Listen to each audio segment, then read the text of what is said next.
Спайдър Нуар. Този паяк не е весел тинейджър, пускащ майтапи. Не е гениален ученик с бъдеще научен. Той е застаряващ детектив, ветеран от войната с травми. Бил е герой, но вече не иска да бъде. Tell me why. You already know how it ends. Бен Райли е един различен герой, който не е герой, докато не среща фаталната жена. И докато по улиците на града му не се появяват мъже с суперсили, които са по-обречени от него.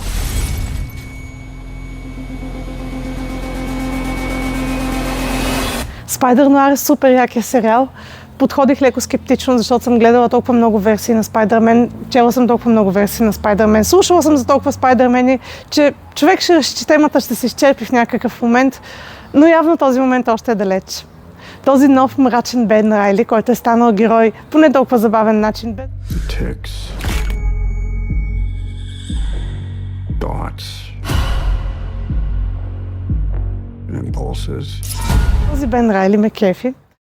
Та цялата история в сериала е страхотна. Можете да го гледате в черно-бяла и в цветна версия, аз направих и двете, и да ми кажете коя ви харесва повече.